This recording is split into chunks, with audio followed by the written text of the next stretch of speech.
Es el cuarto tema del día de hoy. Y es interesante porque hay algunas personas que cuando alguien muere sin Cristo dicen ya está en el infierno. No sé si han oído eso, ¿no? O cuando alguien muere en Cristo dicen ya está en el cielo. Y ahí tenemos un par de como imprecisiones porque hay un tiempo para cada cosa y la revelación que tenemos a este respecto es muy importante. El estado intermedio es definición, tiempo y lugar en que las almas esperan el juicio de Dios. O sea, ese es el tiempo que las almas esperan el juicio de Dios ante el juicio del gran trono blanco. Tiene dos descripciones.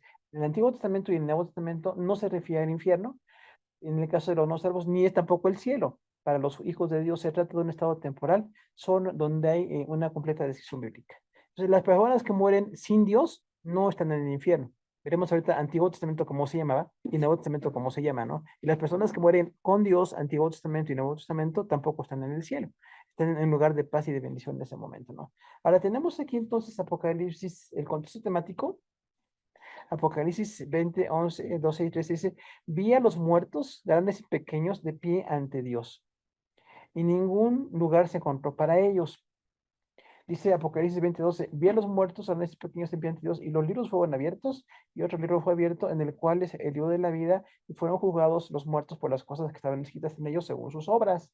Y Apocalipsis 20:13, el mar entregó a los muertos que había en él, y la muerte y el Hades entregaron a los muertos que había en ellos, y se fueron juzgados cada uno según sus obras. Entonces tenemos aquí una cosa muy importante, ¿no? Que dice que las personas que mueren delante de Dios están esperando ese tiempo de juicio. Y dice, ante el gran trono blanco huirán el cielo y la tierra. El trono blanco es el juicio en que hará Jesús. El juicio del trono blanco no lo hace el Padre, no lo hace el Espíritu Santo, lo hace Jesús. Así como nos salvó y murió por nosotros, Él es el juez. Y como juez tiene la bendición de aprobar a algunos, los que son creyentes van a ser aprobados, pero los no creyentes van a ser reprobados. Sin embargo, va a ser en un momento específico. Sería muy injusto y si la Tierra tiene 6.000, 7.000 años o más de historia, la gente ya estuviera gozando del cielo o sufriendo del infierno, ¿no? Y los que apenas vamos a morir estaríamos empezando el cielo o el infierno, entonces era muy injusto. Va a ser en un momento para todos, en un abrir y cerrar de ojos se dará esta verdad y todas las personas van a ser presentadas delante del Señor, ¿no? Entonces tenemos ahí una cuestión también con la etimología. En el Antiguo Testamento hay algunos hebreos.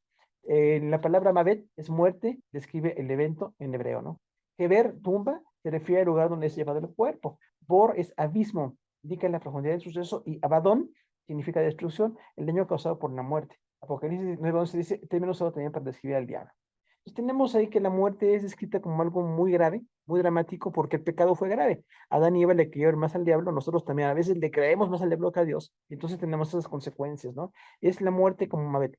Es un evento que va a suceder, todos vamos a morir, no es imaginario, no es para unos y otros, no, todos vamos a morir, pero las excepciones que ahorita comentábamos, ¿no? Pero también en la tumba, en la palabra que ver, o sea, es el lugar donde hay soledad, un lugar donde hay frialdad y hay una desolación delante de Dios. Pero es también Bor, que es abismo, habla de la profundidad del evento. Entonces es muy profunda la muerte, nos va a llevar a todos los que no tenemos al Señor en nuestro corazón, va a ser mucho más dramático. Pero quienes tenemos al Señor en el corazón, también así vamos a pasar ese tipo de cosas, ¿no? Y Abadón quiere decir destrucción. Incluso en alguna ocasión al diablo se le llama también Abadón, porque el diablo está como señor de ese lugar de muerte, ¿no? Tiene una consecuencia de haber engañado a la humanidad y su gran victoria es que cada persona muera y vaya a ese lugar. En la palabra Sheol, que tenemos ahí enseguida, muy común, designa el lugar donde van a las almas de los no creyentes. Tenemos Génesis 37-35 y Job 1:12. Génesis 37-35 dice, y se levantaron todos los hijos y todas las hijas para consolarlo. Mas él no quiso ser consolado y dijo, descenderé enlutado a mi hijo hasta el Seol y yo lo lloró su padre. Jacob llora por José. Job 11:8, es la más alta que los cielos, ¿qué harás? Es más profunda que el Seol, ¿cómo la conocerás? Palabras de Sofá. Entonces tenemos ahí dos conceptos del Seol como para el Antiguo Testamento decente, es un lugar de muerte y desolación, de separación, y es muy importante, no tenemos acceso a ellos, porque los mexicanos tenemos mucho la cultura muy espiritista, ¿no? Que viene nada menos en estos días de contacto con los muertos y encontrarme con ellos y halagarlos o reclamarles. No, o sea, realmente la persona que murió ya no tiene ningún contacto con nosotros, está delante de Dios. Dios le va a juzgar en su momento, pero nosotros nada más esperamos el tiempo de la muerte de cada uno, ¿no? Ahora, cuando dice que Jacob habló de José, dice, mi hijo descenderá al Seol con mi dolor. ¿Se acuerdan que lo engañaron sus otros 10 hijos, pues de que había muerto José?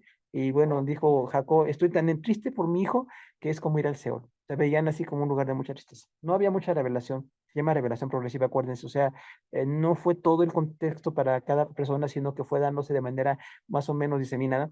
Jacob tiene revelación, David tiene revelación, Salomón tiene un poco de revelación. Hay algunos que veremos ahorita mismo que tienen revelación, pero no tienen toda. Gracias a Dios que nosotros tenemos Antiguo y Nuevo Testamento y tenemos el Espíritu Santo que nos dirige, ¿no? Ahora, cuando dice Sofar, es más profunda que el Seol, habla de un lugar muy profundo. Tenemos también más otros textos. Job 14:13, ¿quién me diera que me conduces en el Seol, que me encubrieses hasta que hasta apaciguase tu vida, que pusiste el lazo en mí, y de mí te acordaras? Job 26:6, el Seol está descubierto delante de ti, y el lavado no tiene cobertura. Concepto de Job. Salmo 6:5, porque en la muerte no hay memoria de ti, ni en el Seol te alabará. Concepto de David. Salmo 31:17, no se haya avergonzado, oh Jehová, ya que te he invocado. Se han avergonzado a los impíos, estén mudos en el Seol. Otra vez David. Salmo 88:3, porque mi alma está hastiada de males y mi vida cercana al Seol, hijos de Coré. Salmo 89:48, ¿qué hombre vivirá y no verá la muerte? ¿Vivirá su vida el poder del Seol? David. Salmo 119:115, no te alabarán los muertos, oh Jehová, ni cuantos descienden al silencio. Salmo 139:8, ni subiese a los cielos donde estás tú, si en el Seol hiciese mi estrado, ahí estarás tú. Concepto de David. Proverbios 9:18, y no saben que ya están los muertos y que son convidados en lo profundo del Seol, consecuencia del adulterio. Si no tuviese la mano para hacer, Eclesiastes 9:10, hazlo según tus fuerzas, porque en el Seol donde vas no hay trabajo, ni obra, ni ciencia, ni sabiduría. Consejo de Salomón. Isaías 38:17 dice, he aquí amargura grande mi sobrino de la paz, mas a ti te agradó el remita del hoyo y de corrupción, para que echaste tus espaldas todos mis pecados, porque en el Seol no te exaltarán, ni te alabarán la muerte, ni los hijos que descienden del sepulcro te alabarán tu verdad. Este es un concepto de Ezequías, descendiente de David. Amós 9:2, Antiguo Testamento, porque cabeza en el Seol, de ahí me tomarás tu mano, y aunque subiese al cielo, de allá me harán descender. Entonces, la revelación del Seol, el Antiguo Testamento, es parcial, pero siempre habla de distancia, habla de un lugar de muerte y de cierta desolación. Entonces decimos, aunque no es el infierno, sí hay una tristeza, porque saben que no están aprobados con el Señor. La parte de los no creyentes, el Antiguo Testamento era el Seol. La diferencia es que el Nuevo Testamento es el seno de Abraham. O sea, los creyentes del Antiguo Testamento no iban al Seol, iban al seno de Abraham. El seno de Abraham es como la protección de Abraham, ¿no? Recordamos esto. Dice, el lugar en el que descansan las almas de los judíos salvos. En ese 15:15, tú vendrás y me hallarás a mis padres en paz, y me serás sepultado en buena vejez. Promesa a Abraham. Deuteronomio 31:16, y Jehová dijo a Moisés, he aquí, tú vas a dormir con tus padres. Jueces 2:10, y toda aquella generación reunirás con sus padres. Tenemos Lucas 4:8, ya habla, Lucas 3:8, hacer pues frutos dignos de arrepentimiento, y no penséis decir entre vosotros mismos, tenemos a Abraham por padre, porque os digo que aún Dios puede levantar hijos a Abraham de estas piedras. Lucas 16:19-31, narración del rico y Lázaro, el Señor Jesús ilustró el destino de los no creyentes con condenación, pero el mendigo fue llevado al seno de Abraham. La fe es determinante. Juan 8:39, y respondieron y dijeron, nuestro padre Abraham, Jesús le dijo, si fuerais hijos de Abraham, las obras de Abraham haríais. Tenemos ahí ese concepto de que en el Antiguo Testamento los creyentes judíos iban al seno de Abraham. Es así como la protección de Abraham, ¿no? El hombre de la fe. Entonces era distinto. No es el cielo tampoco, pero es un lugar mucho más lindo que el Seol. Entonces tenemos ahí como una expectativa de esperanza. Job decía, si fuera yo llevado a la muerte, ya descansaría de la aflicción que tengo tan fuerte, ¿no? Y también ahí, bueno, en Isaías hay textos, lo que acabamos de leer. Entonces, el Antiguo Testamento habla de ese sufrimiento, pero no era determinante todavía. Y también la bendición de morir en fe era bonita, tampoco es el cielo. Tenemos ahí que vamos a ser llevados al cielo en un solo momento, Antiguo Testamento, Nuevo Testamento, todos los creyentes. Pero nosotros no vamos al seno de Abraham. El Nuevo Testamento habla de Hades y habla del paraíso. Así como en el Antiguo Testamento había Seol, el Nuevo Testamento es Hades. De hecho, es una palabra como sinónima, ¿no? Es así como una interpretación del Antiguo Testamento. Seol se traduce Hades, porque ya se usa en el Nuevo Testamento, ¿no? Entonces, el término Hades es el lugar donde están las almas de los no redimidos. Dice la palabra usada donde están estas almas. Dice Mateo 11:23, y tú, Capernaum, que eres lanzada hasta el cielo, hasta el Hades serás abatida, porque si en Sodoma se hubieran hecho los milagros que han sido hechos en ti, te habría permanecido hasta el día de hoy. Es un pasaje paralelo con Lucas 10:15. Hechos 2:37-31, porque no dejarás mi alma en el Hades, ni permitirás que tu santo vea corrupción. Estoy citando a David del Salmo 116, del 8 al 11. Apocalipsis 1:18, y el que vivo y estuve muerto, más aquí que vivo por los siglos de los siglos. Amén. Y tengo la llave de la muerte de Hades. Apocalipsis 6:8, miré aquí un caballo amarillo, el que lo montaba tenía por hombre muerto, y la vez que le seguía y fue dada potestad sobre la cuarta parte de la tierra para matar con espada y con hambre y con mortandad y con las fieras de la tierra. El cuarto jinete del Apocalipsis. Apocalipsis 20:14, y la muerte y el Hades fueron lanzados al lago de fuego. Esta es la segunda muerte, una condición y un lugar. Entonces tenemos aquí algo muy importante. El Hades es el lugar donde mueren las personas que no creen en el Señor en el Nuevo Testamento. Entonces tenemos ahí que Jesús usó esto, ¿no? Cuando habló de Capernaum, donde hizo milagros y Capernaum no se arrepintió, dijo Jesús, bueno, vas a ser abatida hasta el Hades, porque eres una ciudad soberbia. De hecho, Capernaum era un lugar alto. Dice, y estás en tu soberbia, pero no quisiste el Evangelio. Entonces, como estás en un lugar alto, serás abatida hasta el Hades. Es un lugar bajo. Vas a ser llevada en juicio, ¿no? Luego, cuando dice no dejarás mi muerte en el Hades, habla de Jesús, ¿no? En Hechos 2, cuando habla de la predicación del Evangelio allá en Jerusalén, dice de Jesús, el alma de Jesús no fue dejada en el Hades. Así como David lo vivió como revelación, Antiguo Testamento, en David no se cumplió. David se murió, pero el que no murió es Jesús. El descendiente de David, Jesús, sí resucitó al tercer día, no se quedó en el sepulcro, y habla de una profecía cumplida, ¿no? El Señor Jesús estuvo en el sepulcro el tiempo que tuvo que estar, no más. Ni su cuerpo fue deteriorado ni dañado, porque resucitó en el momento preciso en que Dios así lo dispuso, ¿no? Ahora, algo bonito que dice aquí Apocalipsis 1, dice, y yo soy el que vivo y estuve muerto. Habla de Jesús. Vivo porque vive siempre, estuvo muerto porque murió, es hecho, es tiempo imperfecto, ¿no? Y el vivo es tiempo perfecto, o sea, Jesús vive para siempre, pero estuvo muerto. Y eso es muy importante, murió por nosotros, murió para darnos salvación. Entonces la muerte es tan importante delante de Dios que bueno, sin derramamiento de sangre no hay perdón de pecados. Entonces Jesús murió para darnos el perdón de pecados, ¿no? Luego cuando habla de la mortandad en Apocalipsis dice, y el caballo amarillo mató a la cuarta parte de la humanidad. O sea, va a ser una cosa de millones de personas que van a morir en la gran tribulación. No va a pasar ahorita. Mientras la iglesia está en la tierra, todavía no va a pasar. Nosotros no creemos que la iglesia tenga que pasar por la gran tribulación. Creemos que vamos a ser llevados antes de, o bien viendo las preposiciones originales, ¿no? Vamos a ver antes de, cuando dice las almas que salen de la gran tribulación, no dice de lugar de, dice antes de llegar a la gran tribulación. Entonces, vamos a ser llevados antes de que eso pase, porque es la esperanza que tenemos en Cristo, ¿no? Pero luego, cuando dice la muerte y la le seguía, también en Apocalipsis 6:8, habla de un lugar muy común entre los judíos. Pensaban que el Hades era para todos los que morían sin Cristo, ¿no? Y decía, bueno, la muerte va a ser llevada y el Hades también. La muerte es el hecho y el Hades es el lugar. Entonces habla de la resurrección que tendremos con el Señor, muy importante, ¿no? Y luego al final también dice, la muerte y el Hades, Apocalipsis 28, repite lo que dice 6:8, 20:14, la muerte y el Hades fueron lanzados al lago de fuego. Ahora, viene luego el paraíso. ¿Qué es el paraíso? Así como en el Antiguo Testamento, los judíos tenían el seno de Abraham, los creyentes cambiamos. ¿Ustedes se acuerdan cuando Jesús dijo, hoy estarás conmigo en el paraíso? O sea, ya no vamos al seno de Abraham, no somos judíos, somos creyentes, ¿no? El paraíso es un concepto cambiado por el Señor Jesús en lugar de descanso temporal para los creyentes. Y también lugar para una revelación, según 2 Corintios 12, 1 al 5, para Pablo. ¿Qué es el paraíso? Un lugar de descanso temporal para los creyentes. Dice Lucas 23, 40 al 43, el Señor Jesucristo refirió este término como un lugar donde estaría el alma del malhechor arrepentido crucificado junto a él. En Romanos 8:23, y no solo ella, sino también todos nosotros mismos, que tenemos las primicias del Espíritu. Nosotros también gemimos dentro de nosotros mismos, esperando la adopción, la redención de nuestro cuerpo. Entonces habla aquí Jesús de un lugar muy bonito, ¿no? La palabra paraíso quiere decir un lugar de deleitos, un lugar muy bonito. De hecho, la palabra Edén, Antiguo Testamento, hebreo quiere decir delicia. Donde puso Dios a Adán y Eva, fíjese el paralelo que Dios hace. Adán y Eva estaban en un paraíso. Perdieron el paraíso por su dureza de corazón y por desobediencia, pero Jesús nos recupera un paraíso. Cuando dice, hoy estarás conmigo en el paraíso, habla perfectamente de un lugar de descanso muy lindo. No es el cielo todavía, pero es un lugar incluso con Jesús, ¿no? Porque le dijo, hoy estarás conmigo. Entonces es posible que haya comunión entre los que mueren y se ven y se tienen algún contacto todavía antes del cielo, lo cual va a ser una gran bendición, ¿no? Pero aún así, nada más, el lugar paraíso habla de un lugar muy bonito. Por eso decimos, cuando alguien muere siendo fiel al Señor, nos duele mucho que se vayan. Suena mucho ya no tenerlos con nosotros, pero van a un lugar mejor. Aquí estamos con tantas complicaciones, con tanta aflicción, con tanta violencia, que bueno, nada más esperamos el día en que Dios disponga. Pero mientras estemos aquí, hay que tener la esperanza. Tenemos la esperanza de que vamos a ser llevados, ¿no? Pero la gracia del Señor derrama, porque, bueno, sí, hay este lugar en el que queremos estar, ¿no? Y también dice en Romanos ahí, anhelamos nuestra reducción. Dice en 1 Corintios 15, 43 a 48, hay varias enseñanzas. La muerte trae honra, la resurrección resultará en gloria.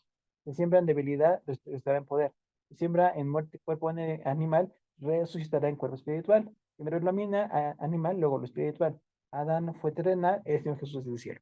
Entonces aquí tenemos el gran pasaje de la resurrección, es 1 Corintios 15. Siempre que vemos este pasaje hay mucha riqueza porque habla de resurrección y habla de vida muy espiritual, ¿no? Entonces hay varias enseñanzas ahí de la resurrección. Dice que va a ser para todos los creyentes, en un solo momento seremos bendecidos todos, siempre en debilidad se va a cosechar en fortaleza. O sea, si nos enfermamos, si nos morimos, si nos duele mucho, si nos sentimos muy mal cuando vamos a morir, pero finalmente tendremos la vida de resurrección, ¿no? Esa es la esperanza que tenemos. Y dice ahí Pablo, bueno, entonces Adán fue terrenal y Jesús es espiritual. O sea, tenemos la grande, grande bendición de estar en las cosas de Dios, como Dios quiere que estemos, ¿no? Luego dice, segundo de Corintios 5:8, pero confiamos y más quisiéramos estar ausentes del cuerpo y presentes al Señor. O sea, Pablo dice, nos gustaría ya estar con el Señor, porque de veras a veces batallamos, a veces sufrimos situaciones muy complicadas, pero es necesario todavía quedar. Mientras quedamos aquí, hay que servir, hay que estar con los demás, hay que estar gozándonos en las cosas de Dios, y hay que ver la misericordia de Dios en nuestra vida. Pero claro que cuando alguien ya se va al cielo, bueno, pues Dios tiene la disposición del tiempo, ¿no? Recordemos que el único que decide cuándo morimos es Dios. Él decide cómo, cuándo y cómo vamos a hacerlo, pero mientras eso sucede, hay que seguir sirviendo. Pablo decía, ya quisiéramos estar allá en el cielo, pero aún aquí es necesario estar para servir al Señor. Filipenses 21, 22, 23 dice eso. Mas si bien la carne para mí resulta en beneficio de la obra, entonces, ¿qué escoger? Porque de ambas cosas estoy puesto en estrecho. Tener el deseo de partir y de estar con Cristo, lo cual es muchísimo mejor. Hablábamos ahí, ¿no? Ya quisiera estar con Cristo. Pero aún, mientras Dios no llegó a Pablo, recordamos un ejemplo de fe, Pablo, estuvo en la tierra sirviendo. También dice primera a los Tesalonicenses 4, 16 y 17. Porque el Señor mismo con voz de mando, con voz de arcángel y con trompeta de Dios, descenderá del cielo. Y los muertos en Cristo resucitarán primero. Luego nosotros los que vivimos, los que hayamos quedado, seremos arrebatados juntamente con ellos las nubes y estaremos con el Señor en el aire y así estaremos para siempre con el Señor. La primera resurrección está aquí descrita. ¿Qué pasa? La generación se llama, ¿no? La generación del arrebatamiento. Todos quisiéramos ser esa generación, ¿no? De estar, bueno, esperando que Jesús venga y no sabemos cuándo va a llegar. Recuerden, no hay fechas, ni no sabemos si es pronto o tarda, pero cuando suceda, los muertos en Cristo primero van, perdón, primero resucitan. O sea, dice Pablo, no somos primeros los que estamos vivos, los que estén muertos son primeros.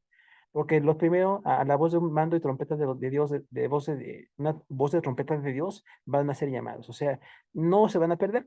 Así que sus cuerpos estén en esporas o estén hechos polvo o como estén, sus cuerpos van a ser formados. Los cuerpos de los creyentes van a ser formados para estar en las cosas de Dios. Otra vez, y dice, bueno, van a levantarse, nos van a anteceder. Entonces es una bendición. Los que están muertos también, otra cosa en la que nos anteceden es que van a ser primero resucitados. Y la generación de la resurrección, la bendición más grande es que tampoco van a morir. En el momento en que el Señor les llame, van a ser trasladados al cielo. Recordamos, algunos usan la palabra incluso arrebatamiento, ¿no? O traslación. Las dos palabras son correctas, pero quiere decir que nos va a llevar. Luego dice Apocalipsis 14, 13, hay una voz del cielo que decía, escribe, bienaventurados aquí en adelante todos los que mueren el Señor, sí dice el Espíritu, descansarán en sus trabajos, porque sus obras con ellos siguen. Un versículo maravilloso, Apocalipsis 14, 13. Habla ahí Juan, viendo que había resurrecciones y que había todavía mucho conflicto en la tierra por la gran tribulación. Dice, los que mueren en el Señor son bienaventurados, porque sus obras con ellos siguen. O sea, en la grande bendición de estar en Cristo es tener obras, obras de bendición, de salvación, de fe que tenemos. Y dice, las obras siguen con ellos. Y vemos esto que es una gran realidad, ¿no? Las personas que mueren sin Dios y sin esperanza o en el pecado, pues no dejan nada bueno. Pero los que mueren en Cristo, dice, son como un antecedente para que nosotros veamos que sus obras siguen. Y Juan lo vio, Juan el apóstol, nos decíamos de los padres de la iglesia, como discípulos de Juan y de Pedro y de ellos, inmediatamente siguieron la obra. Después de que murieron los apóstoles, enseguida siguieron la obra, predicando, escribiendo. Algunos se equivocaron, otros acertaron. Lo importante es continuar. Entonces, la iglesia tenemos la bendición de una continuidad en la fe. Estamos siendo parte de esa fe muy importante en las cosas del Señor. Y otra cosa muy importante también ahí habla un descanso, ¿no? Sí, los que mueren en el Señor descansan, tienen un descanso porque sus obras con ellas siguen. Y lo dice el Espíritu Santo. Ahí la palabra Espíritu es mayúscula, o sea, siempre es el Espíritu Santo. Dice entonces el Señor, el Espíritu Santo, estas personas son bendecidas, que mueren, dan su vida, se enfermaron, vida corta, vida larga, lo que haya servido, su vida es siempre un testimonio para estar en las cosas de Dios. Y eso es una cosa muy importante, ¿no? También dice que Dios valora la muerte de los santos. O sea que no es así como sin valor que alguien muera, sino que tenemos la grande bendición de estar en las cosas del Señor. Ahora, este lugar de descanso temporal para los creyentes no es el cielo, pero sí es muy bonito, es un paraíso. Pero hay otra cuestión ahí muy importante. Fue un lugar para una revelación de Pablo. Dice ahí, segundo los Corintios 12, del 1 al 5, el apóstol Pablo llamó de este modo al lugar donde fue llevado. ¿Qué pasó cuando Dios llevó a Pablo? Tuvo visiones y revelaciones del Señor. 14 años atrás, no sabes si en el cuerpo fue el cuerpo. Fue llevado hasta el tercer cielo, fue arrebatado del paraíso, donde oyó palabras inefables que no les al hombre dado expresar. Se gloriaba de la experiencia, pero no de sí mismo. Y es posible que este evento sucedió cuando fue apedreado en Listra. ¿Se acuerdan en Turquía? Allá en Hechos 14, 8, 23, dice que lo apedrearon, tanto que murió. Pensaron que estaba muerto. Dice que luego se levantó y siguió predicando, ¿no? Entonces, cuando Pablo habla de esta situación es muy interesante, porque no dice yo, Pablo, recibe una revelación, dice, conozco a un hombre que tuvo una gran revelación. Habla de humildad, porque a veces la gran revelación no es para que la gente lo adore, ¿no? Imagínense que Pablo hubiera pedido que lo siguieran más aún. De hecho, un gran maestro, un gran misionero, un gran hombre de Dios, tuvo una obra tan importante que seguimos todavía contemplando, ¿no? Y tuvo esta gran revelación, porque dice él, bueno, fui llevado al paraíso. Y esa, la misma palabra que quiere decir Jesús cuando dijo, hoy estarás conmigo en el paraíso. Entonces dice, fui llevado al paraíso, o sea, al lugar con Dios.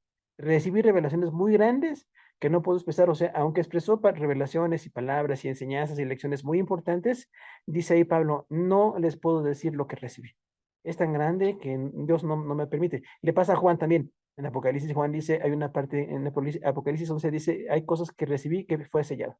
Dios me dijo, esto no lo digas. Dios es soberano, tenemos una gran revelación, de Génesis a Apocalipsis tenemos mucho material para ver, muchísimo, inagotable, pero hay cosas que Dios les reservó a esas personas, ¿no? Dice, son cosas bellísimas que vi y no puedo expresar. Si él estaba golpeado ahí en Listra, estaba sangrando, estaba herido, estaba muy lastimado, pudo morir. No sabemos si sintió que se moría, ¿no? Por eso dice, si fue del cuerpo, dentro del cuerpo. Pero dice Pablo ahí, recibir revelaciones muy importantes. Entonces, este lugar de revelación fue dado para Pablo. Y estamos aquí describiéndolo, ¿no? Porque dice, es el paraíso donde fui llevado. Ya luego, cuando dice que regresó a la tierra y siguió viviendo otros años más hasta que Dios permitió que fuera decapitado en Roma, hablamos entonces de la gran soberanía del Señor, porque usó a este gran hombre para tener revelaciones, ¿no? Igual que lo que Juan recibió en Apocalipsis, que tampoco escribió, y vemos nosotros ahí entonces cómo Dios es soberano, aún en la revelación. Tenemos tanto revelado, como decíamos, seguimos el método gramático histórico, seguimos una interpretación literal, tenemos mucho que enseñar, mucho que aprender todos los días, no nos alcanzan los días para estudiar la palabra de Dios, pero cuando lleguemos a todo lo que tenemos que estudiar, de veras va a ser inagotable, ¿no? Lo que Dios da. Pero más de lo que nosotros estudiamos, Dios tomó a estas personas, Pablo y Juan, a los cuales les dio cosas mucho más grandes que no están escritas. Pero dice Pablo, son cosas inefables, son cosas indescriptibles, muy bonitas, que nadie puede ver. Entonces ahí terminamos pues nuestro cuarto tema de escatología, hermanos. No sé si hay alguna pregunta o comentario.